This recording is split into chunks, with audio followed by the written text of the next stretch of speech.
Welcome to Iron Financial. Today, we're putting AerCap through the forge. You see, here's a company that reports an all-time record year. I mean, a banner year by every conceivable metric. And what does the market do? It immediately takes it to the woodshed. Now, that is a crack in the narrative that we have to inspect. When a market champion posts its best results ever and gets punished for it, that tells you there's a story buried deep under the surface. It's our job to find out if that story is one of hidden weakness or maybe of profound misunderstood strength. We are here to help you forge a stronger, more durable portfolio, and that process starts by stress testing the companies that present these kinds of puzzles. Look, the market is just drowning in noise, but you know what? The numbers don't lie. Our job is to translate those numbers into a clear, actionable verdict. Record profits, falling stock. Just look at the slide. It's the whole paradox right there in black and white. On the left, you have the kind of results that CEOs build their entire careers on. A staggering $3.8 billion in pure net income for the year. And look at that book value growth. We're talking about the actual net worth of the company on a per-share basis. It grew by nearly 20% in a single year. That's just monumental value creation. But then you glance over to the right. The market's brutal immediate judgment, down over 3% before the opening bell even rang. Why? All because the guidance for next year didn't just miss expectations, it basically fell off a cliff. So the question every single investor has to be asking is simple. What is the market seeing that the headlines are missing? Is this a massive overreaction, or is it a legitimate warning shot across the bow? Exactly. That is the entire game right there, isn't it? Is the foundation made of solid bedrock, or is this whole magnificent structure just built on sand? The market seems to think it found a major crack in that foundation, but we need to determine if it's just a superficial fracture from a minor tremor, or if it's a deep structural flaw that threatens the whole edifice. So today, we are going to run the diagnostics. We're going to examine the load-bearing columns of the balance sheet, and we're going to pressure test their forward-looking statements. Our goal is to walk away with a crystal-clear understanding of whether this stock drop represents a golden buying opportunity in a best-in-class operator or if it's just a carefully laid trap for unwary investors. Okay, let's dive into this. Okay, first let's build the bull case. Before we start poking around looking for cracks, we have to understand the sheer raw power of the machine we are dealing with here. The 2025 numbers show a company that is absolutely firing on all cylinders. This wasn't just a good year. This was a historic, record-shattering year for the world's largest aircraft leaser. This is the solid steel foundation they presented to the market, and you really have to respect the craftsmanship. So let's break down the components of this powerful engine, piece by powerful piece. A record net income of $3.8 billion. That is the banner headline. Now, to put that number in perspective, this is a company that has to navigate the insane complexities of global air travel, unpredictable airline bankruptcies, geopolitical hotspots, and wild swings in interest rates. And through all of that chaos, it is still generating profit on a scale that most industrial giants would absolutely kill for. This isn't just some accounting figure on a page. It's a testament to their absolute operational grip on the global aviation market. It shows they are the undisputed leader in their field, capable of forging immense profits from a massive, incredibly complex fleet of assets. This is the absolute core of the bull argument. This is an operational powerhouse, generating massive, undeniable profit. Right, and they are not hoarding that cash. They returned $2.6 billion directly to shareholders. This demonstrates immense confidence. You see, management isn't just sitting on a pile of money praying for a rainy day. No, they are actively stepping into the market and telling everyone, we believe our stock is fundamentally undervalued and we're putting our money where our mouth is by buying back massive quantities of it. Not only that, but we are so confident in our future cash flows that we're also increasing the dividend. This is a direct signal of strength. It reduces the number of shares outstanding, which automatically boosts earnings per share for all the remaining investors, and it puts cold, hard cash directly into their pockets. It's a powerful 1-2 punch of shareholder returns. And here's a crucial, often overlooked part of the engine. They're not just leasing planes. They are master traders of their own assets. They forged nearly $1 billion, $819 million to be exact, in pure profit from asset sales alone. Think about that for a second. They sold $3.9 billion worth of assets and booked an $819 million gain. That's an unlevered gain on sale margin of 27%. They are consistently selling their planes for significantly more than their stated book value. Now, this demonstrates two absolutely critical things. First, their assets are in extremely high demand in the secondary market, and second, their accounting is incredibly conservative. It means the planes on their books are likely worth far, far more than the numbers on the balance sheet suggest. This is a massive hidden reserve of value just sitting there. Now, what's really interesting about this slide is the core business growth. Let's just strip away all the impressive trading profits for just a moment. Look at that top line. Basic lease revenue is up a solid 5%.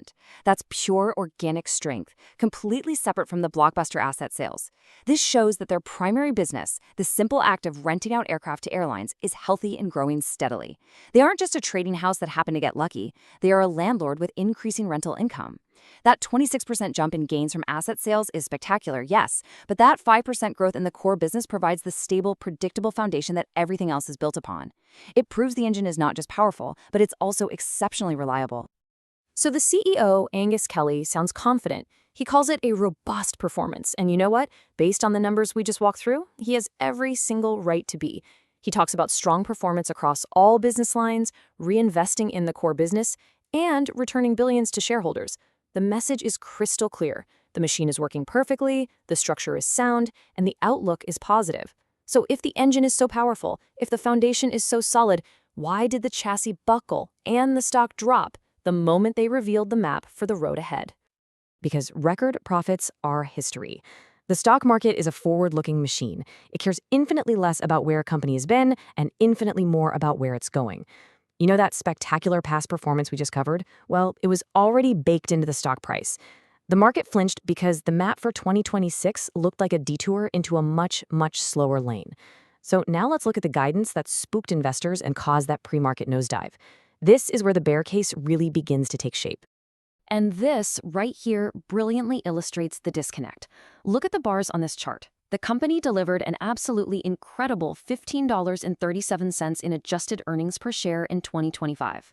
Wall Street analysts, the so-called experts, were already expecting a slight cooling-off period, forecasting a small dip to around $14.76 for 2026. A minor adjustment, nothing to worry about. But then management came out with their own guidance, a range of just $12 to $13, with a midpoint of $12.50. That is not a hairline rack. That is a significant gap that the market simply could not ignore. It's more than $2 per share lower than what the street was expecting. In the world of high finance, that is a chasm, and the stock price fell right into it. But here is the critical piece of the blueprint. This is the fine print that thousands of panic sellers completely missed in their rush for the exits. The guidance explicitly excludes any potential gains from asset sales. Let me say that again. Management is forecasting only the performance of the core leasing business, not the nearly $1 billion in trading profits they just made last year. Remember that $819 million? The company is essentially telling the market, look, here is our baseline performance from our predictable rental income. Anything we make from expertly trading our multi-billion-dollar aircraft fleet is pure, unadulterated upside. This is a classic pattern for this management team: underpromise and overdeliver. They are setting a bar they know they can clear with ease, leaving themselves plenty of room to beat expectations throughout the year as those asset sales inevitably happen. The market reacted to the headline number, but the real story is buried right here in this footnote. Okay, fair enough on the guidance. That's a very strong counterpoint. But that weak forecast, even with the caveat about asset sales, puts a glaring spotlight on the single biggest risk here: debt. Is this entire magnificent structure built on a precarious mountain of leverage? This is the absolute core of the bear thesis. An aircraft leasing company is, by its very nature, a capital-intensive business. They have to borrow immense, eye-watering sums of money to buy their fleet of planes. So the question is, how stable are the load-bearing columns of the balance sheet? Let's go under the hood and really examine the leverage. And this is the paradox at the very core of the balance sheet. It's wild. We have two trusted, widely used financial models giving us completely opposite signals. It's like a flashing red light parked right next to a bright green one. On one side, you have the Altman Z-score, a decades-old formula specifically designed to predict corporate bankruptcy, and it's just screaming distress zone. But on the other side, you have the Piotrowski F-score, which measures a company's fundamental operational strength, its profitability, leverage, and efficiency, and it's giving a near-perfect score of 8 out of 9, indicating a very healthy company. How can both of these possibly be true at the same time? This is the central conflict we absolutely need to resolve. Let's be perfectly clear on that warning sign. The Altman Z-score is a bankruptcy predictor. It was developed way back in the 1960s by Edward Altman, and it combines 5 key financial ratios to produce a single, easy-to-read score. A score below 1.8 is considered a serious red flag. AerCap's score of 0.95 is firmly, deeply in the distress zone. This isn't a minor issue. The model is designed specifically to identify companies with a higher statistical probability of financial failure within the next 2 years. And that is a structural weakness you simply cannot ignore, especially in a highly cyclical industry like aviation. This is the number that keeps the bears up at night for sure. Yeah, the Z-score is flagging the high leverage, and this number right here is the primary reason why. The debt-to-equity ratio is 2.43. Let me just break that down for you. For every single dollar of equity, that's the foundation of the company, the part owned by shareholders, there is $2.43 of debt stacked right on top of it. That is a heavy, heavy load to carry. In a rising interest rate environment or a global recession that cripples air travel, servicing that massive pile of debt becomes exponentially more difficult. This level of leverage amplifies everything, both the gains and the losses.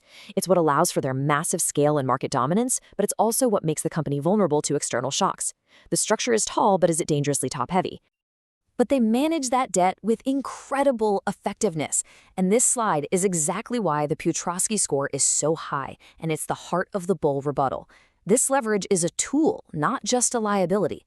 First, look at that operating cash flow. $5.4 billion. That is a torrent of cash gushing in from their core operations, more than enough to comfortably service their debt obligations. Second, they are proactively deleveraging. They actively paid down a net $1.7 billion in debt just last year alone. They are methodically reducing their risk profile. Third, as we saw earlier, they can recycle capital at will, selling assets for nearly double their book value anytime they need a cash infusion. And finally, when you adjust for certain types of debt and cash on hand, their adjusted debt-to-equity ratio is a much more manageable 2.11 to 1. They have the tools, the cash flow, and the proven strategy to manage this debt load. The leverage is by design, and so far they've proven they can handle it. So we've stress-tested the frame. We have a powerful, record-breaking engine bolted to a heavily leveraged chassis with a deliberately conservative map for the road ahead. We've seen the conflicting signals from the financial models, we understand the market's fear, and we understand management's long-term strategy. Now we assemble all the pieces. What's the final verdict for an investor looking to build a durable, long-lasting portfolio? Is this post-earnings dip a clear opportunity to buy a best-in-class operator on sale, or is it a trap? So the crucial point is this. The bull case is built on proven, undeniable operational excellence and extremely savvy capital management. If you're a bull, you're betting on a world-class team that runs a tight ship, grows its core business steadily, and has a demonstrated ability to create massive value by trading assets and rewarding shareholders. You're also betting that their conservative guidance is just that, a conservative setup for a future beat. The bear case is built entirely on that high structural leverage and future uncertainty. If you're a bear, you're betting that the high debt load makes the company too fragile to withstand a major economic shock, that the weak guidance is a genuine signal of a slowdown, and that the entire global aviation industry is simply too cyclical to justify the risk. The market reacted to the uncertainty. The real question is whether you believe the operational strength can overpower the structural risk. Ultimately, this dip represents an opportunity, but only for investors who trust the driver, management's proven operational skill, and have the personal risk tolerance for high-octane leverage. If you believe this management team will continue to underpromise, overdeliver, and skillfully navigate their debt load, then this market weakness is a gift-wrapped opportunity. For those who are wary of debt, for investors whose portfolios are built for stability over speed, that low Z-score is a bright red flag that simply cannot be ignored, making this a potential trap. The final decision rests entirely on the composition of your own portfolio and your own tolerance for financial horsepower. You have to decide if this machine is built for your road. Stay strong. Quick disclaimer, everything I share is for entertainment and informational purposes only. I'm not a financial advisor, so please do your own research or talk to a professional before making any moves with your money.